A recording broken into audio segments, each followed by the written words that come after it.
All right, the President of the United States, the words that now have been famously uttered, the President and the moment where he was upset at both Israel and Iran for violating the ceasefire. Two countries that have been fighting so long and so hard, they don't know what they're doing.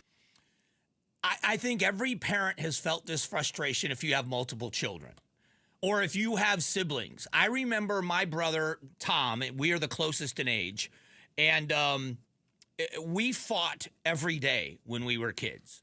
My mother actually had pictures of us fighting under the Christmas tree. Honest to God. Fist fighting under the Christmas tree on Christmas Day. Your parents get frustrated to the point where they don't care who starts it. Knock it off.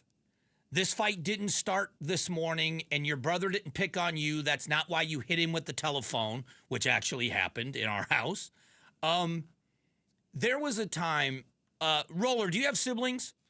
I do not. I was an only child, but I had 3 kids and 2 boys. Okay. And, yeah, and when you mentioned the fighting, actually my youngest child, we called him the Tasmanian Devil. Okay. Because when his older brother would goad him into a fight by talking under his breath, see, that the parents couldn't hear. And then Tazzy Boy, as we called him, would just go into a complete fury, and we had to pull him apart. So I feel what you're saying, Mike. So I would pick on my brother Tom because I'm the oldest, and Brian was the youngest brother. So Tom and I both looked out for him. He kind of avoided most of those brother fights, but Tom and I were close in age.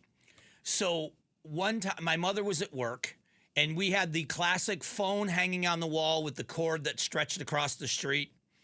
And so I made him angry. I was picking on him, and we were fighting, and I made him so angry, I'm calling Mom. I'm going to call Mom.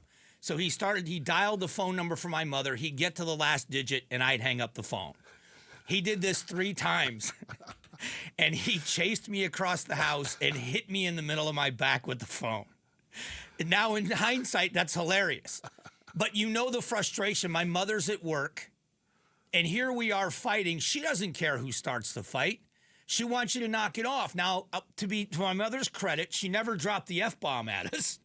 But you can understand if she did, right? I'm sure there were times to your boys. You just didn't care who started it. It's knock it off, right? Well, and, you know, I came from the news world where there was a lot of yelling and screaming in the newsroom. And I was a little over the top in my heyday. And I would just say, hey, I am news director in this house. And like you say, knock it off. Right. And they would knock it off. What about you, Pablo? Do you have siblings? Same as you. I'm about a year and a half of my older brother. Same time frame. The summertime when we're home alone, we've gotten so many fights. Oh, my gosh. So we had, you know how boys, I don't know if either one of you guys did this when you were young, but boys, I had a stick, and I put electrical tape on it to make it a handle. I don't know what the heck I was going to do with it. Yeah, the handle to make it, yeah. Yeah, walking around, yeah. So my brother and I got in a fight in the front yard, and he was going to hit me with this stick, so I was holding him on the ground. This is when I was a wrestler. I'm holding him on the ground, and he is losing his mind, and I kept saying to him, "Are you done? Are you done?" And he's getting madder and madder and madder. And one of my buddies is holding the stick. So I finally let my brother up. And my brother, in a rage, looks at my friend and says, "Give me that stick." And my friend was so scared, he handed my brother the stick. And he chased me. Whose side are you on, Right. man? I'm like, what are you doing? He's going to kill me.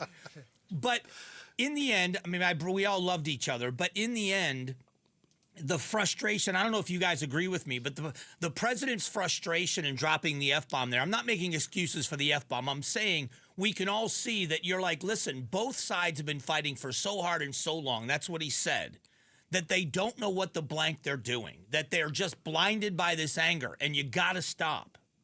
Yeah, they're flailing. Yeah, they're just so angry. You got to imagine his frustration. He Right. worked so hard with his team to get that calmed down over there, and then 3 hours later or whatever, Yeah, and that both of you at this point are just raging. And take a deep breath, knock it off. And I think let's be honest, who would have ever thought that Trump would be the cooler head that prevails? No, I know. He looked a little, and he looked a little tired this morning when he got on Marine One to head to the Netherlands. He looked a little wore out. But we can understand the frustration, being this close to possibly having a ceasefire where both sides can take a deep breath.